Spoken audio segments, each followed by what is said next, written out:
Hello, everybody, and welcome to the Wait, What Are We Talking About podcast, episode 183. My name is Bret, aka Enigma9011, and you can catch this podcast live over on twitch.tv/Enigma9011, usually live every Sunday, but you can drop a follow over there, get notified when we go live. You can join in the chat, join in the discussion, join in all the fun chaos as we record. But if you can't catch live, that's a-okay, and go over to YouTube and podcast services the very next week where it's broken out topic by topic and put as one big video in MP3 for your amusement on the following Friday.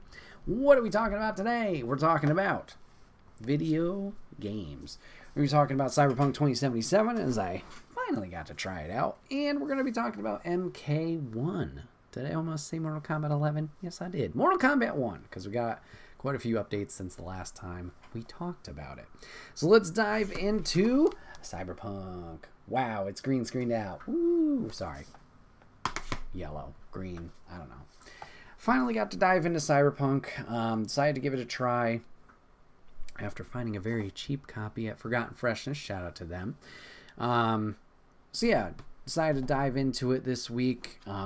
Give it a shot, give it a try, see what it was all about. I know it's been out for a few years. I know that launch was a bit shaky, but right now it seems great, and was intrigued to try out the story. So if you guys don't know about Cyberpunk, this is the same developers, CD Projekt Red, as the developers of the Witcher games. So you can expect grand worlds, lots of things to do, interesting characters, and Cyberpunk definitely has that in bulk. And as we talked about, when it officially launched, when did this launch? 2020? Ooh, good times, 2020. Oh, wait. Unfortunately, there was a lot of bugs with the game, especially on previous gen consoles, PlayStation 4, Xbox One, and things didn't run super duper great, so they got a lot of flack for it at the beginning. But they have proven their dedication to the game and really poured their hearts and souls into fixing everything and making adjustments, and eventually obviously adding additional story content with, I believe, Phantom Liberty, which comes out next month, 2 months. And yeah, I finally delved into it a little bit. I was kind of a mixed bag when they announced it. Now, my experience with CD Projekt is minimal at best. I've tried Witcher 3 a little bit. It is definitely something I need to go back into. At the time when I was playing it, it felt like a lot of information at once. Granted, a lot of open world games have this problem, or not problem, can have this barrier of entry where a player looks at the map and a plethora of items just happen to show up. Obviously, they're not all things you have to do for the main quest, but there's side quests, there's characters to talk to, there's mini games to do. And when I was playing Witcher, just at that point, that overwhelmed me. There was that level, and then there was the level of in Witcher, when you're tackling or fighting different monsters, it seemed like you had like an encyclopedia, and I'm sure players of The Witcher will know better than better things or have more knowledge on this subject than I will, as someone looking out just on the outskirts. But it seemed like you had an encyclopedia of what the beasts were weak to, what you needed to use, this type of weapon with this type of enhancement, this type of magic, blah, blah, blah. I'm not sure if it was something like you had to follow to the T, where if you had, I don't know if this is even a monster in there, so just deal with me, this is just an example, a wyvern, and you're like, oh, well, I have to use this fire spell with this sword, blah, blah, blah, or this thing on the sword. I don't know if you had to follow those things to a T, or if you had the flexibility of just tackling how you wanted to. Obviously, it would just be a little bit more of a challenge if you didn't use those tools to your advantage. At the point when I had played Witcher 3 or started it, wasn't my bag, was not something I was ready to dive into, and was more intimidating in terms of the scale of things. So when Cyberpunk was announced, I loved the trailer. I thought the trailer and the announcements were really cool. It's this future techno world, 2077. Future world. It's a first person. It's a shooter, and it has my boy Keanu Reeves in it. And obviously everybody remembers, Keanu up on stage, "No, you're amazing," or whatever it was. That moment at Game Awards, Summer E3, wherever it's announced, I don't remember. But it seemed like it was a little bit different in terms of, obviously, the sword and third-person perspective of Witcher. So I was a little bit intrigued in that, but over time, my excitement kind of waned. Obviously, with the initial launch and all the news there, I was like, oh, maybe this isn't something for me, or this is something to wait on, which I did. And after hearing about, once again, the TLC the game got afterwards and fixing stuff, and making sure things worked and got things to the state they were supposed to be on, or rather intended to be on with the launch, and hearing people's reactions to the game, and actually the story's really good and the gameplay's good, I was like, you know what? I'll give it a try if and when I see a cheap copy or whatever. Excuse me. So, want something different in terms of games now. It was able to happen on a copy, so I decided to try it. And I'm a mixed bag so far with my experience with Cyberpunk. And I think it's more just that I don't know what exactly the terminology would be, but the beginning act, the first act, seems to be, if I'm going to liken this to like a Bloodborne or a Sekiro or a Dark Souls, when you get to the first boss in those games, I've heard a lot of players who play the Soulsborne games where like, this is your barrier of entry. I think that's the terminology I want. Where if you can, quote unquote, put up with it, or if you can conquer this obstacle of the first boss, you're in. You know that it is an attainable thing that you can do. It is an accomplishable thing you could do. And from there, it is not smooth sailing. Obviously, you're still going to run into challenges along the way, but you're more likely to continue after that point because you've already seen what the game has to offer. The struggles, the challenges, the rewards from it. And then from there, you play on. In Cyberpunk, I feel that the first act is that for Cyberpunk, is the same likelihood or same example. Man. And the reason I think this is, I'm going to try not to spoil anything just in case anybody hasn't delved into it and wants to themselves, is the story in that first act, in my opinion, was very confusing and loose is the only word that's coming to mind, but it wasn't super organized. Now, when you start up Cyberpunk, they have a very extensive character creator, so you have the fun and freedom of that, if that's your thing. You can make a character and, kind of see how they look, how much cybernetic enhancement they appear to have, all that jazz. And you get to pick a background. There's 3. There's a nomad, which is what I picked, which they each give you a different backstory. I don't know if they really affect your gameplay or what this story is going to entail. I think it only may affect some dialogue options that you have in the game. So there's Nomad. There was like a thug or like a what's the term? Like a gang member, and then there was like a higher up office, like corporation type level. So you do an initial mission, which this one I will spoil because there's not too much into it. You do an initial mission where you are smuggling something into Night City, your main area that you're going to be in this title. You're smuggling an item in with another person, and you go in, you negotiate how you're going to get in and get past the border patrol, and you get past them, but then border patrol six the police after you. They're like, you have illegal substances, blah blah blah. Turns into a car chase, and you're trying to get away from them. And after that, you and the other individual who have met for the first time decide, you know what, we're cool, ride or die, let's work together, whatever.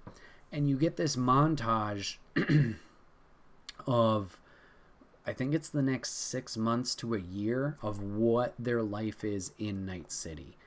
And for me, the player, it just seemed like, oh, a lot of cool stuff happened. Like, you see them do different jobs, you see them upgrade their lifestyle and kind of get acclimated to the city, meet a bunch of different characters and cool looking individuals that help them out with certain stuff. And I'm like, why am I just seeing all this and not experiencing it? And that was kind of a negative for me.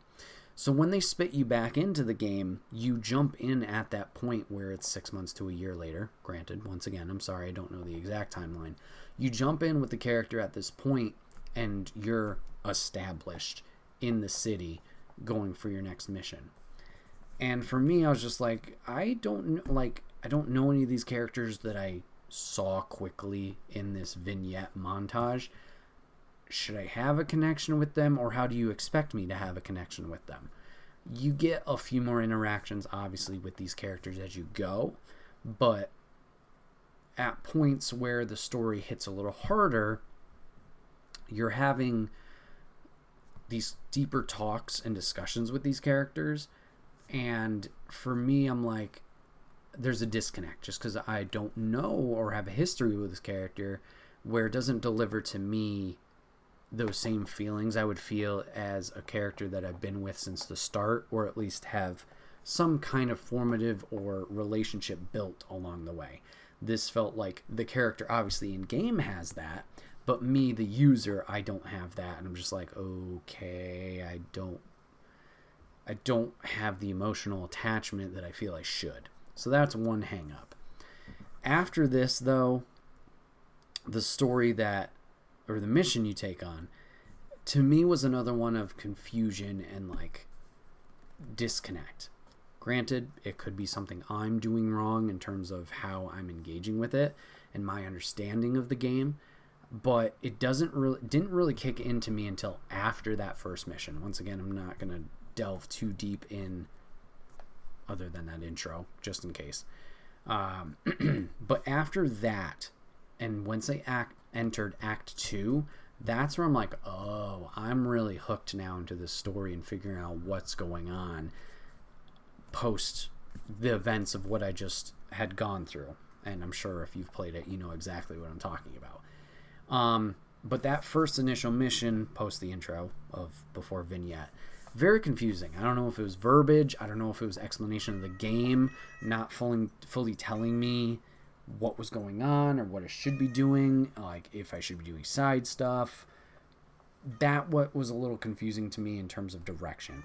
I just felt like I was going through the motions, and that sounds bad for me to say. So I think after getting past that point, like I am more intrigued in the story than I was before. But thank God that moment of clicking happened to that Act 1 to Act 2 transition, because I think this might have been a game where I just stopped, where I was like, I get it, it looks pretty, the world is vast, but I don't know what to do. I don't know if this is like a GTA where I'm supposed to just go around and have fun with this, or if there is a point-to-point direct storyline. And now getting the information, or at least the setup to start Act 2, I feel a little bit more of like, okay, I know what the character's motivations are. I know what I'm trying to achieve, and I hope that can continue forward. Speaking on that, I mentioned earlier with Witcher, they have a lot of side things to do. Apparently this game is going to also have those side activities, which I've done a few. Like sometimes you stop cyber enhanced, because it's the future, everybody's got these enhancements, but like people who are doing real bad crimes, cyber terrorists or something like that, I think what they call them. So you can stop them, earn street cred, and then you can do different errands for people who are like against or wanted by the police and stuff like that, trying to help them out. But apparently in the story, if I'm able to trust PlayStation's tracking of the story, apparently I'm like 20%, if not more, already through the story. I'm like, oh, all right, I thought this was a little longer. Granted, I've put 7 hours into it. Maybe it just didn't feel like it was that long. But I digress. Just a little surprised by that. I thought it would have been a longer main story campaign. Just knowing the expanse these games have, I thought it'd been one of those ones that takes forever, but maybe it's just all the side stuff kind of makes up for those other areas. Not that side stuff isn't important. We've seen that in other games like God of War, for example. Like, side stuff is great, builds on characters, etc. Time will tell. I was just personally a little surprised by that. I was like, oh, kind of made more progress in the main story than I felt I had. So, would I recommend Cyberpunk? I mean, granted, it's been a few years, so if you find a cheap copy, great. Also, if you are planning on getting it and you have a next-gen console, like a PlayStation 5, like me, get the PlayStation 4 version and you have a free upgrade. Also, this is cheaper. Do a free upgrade. I downloaded a free upgrade for the PS5 version, so it runs a little smoother there. Only paid $10 for this one. And yeah, you get the higher res and all that jazz. I think it's interesting. I don't know if I could give a fair shake of like, yeah, you should play this. No, you shouldn't. I will say, once the story kicks in, intriguing. Might not be everybody's cup of tea with the vast world, open world, etc. But for right now, I'd give if you find it cheap. If you find it cheap somewhere and you kind of had like an inkling of interest, yeah, sure, give it a try. Phantom Liberty looks great, which is the add-on DLC story they got coming out. It's got Idris Elba in it. Apparently it's taking place like somewhere in the middle to later stages of the story, so it fits in there.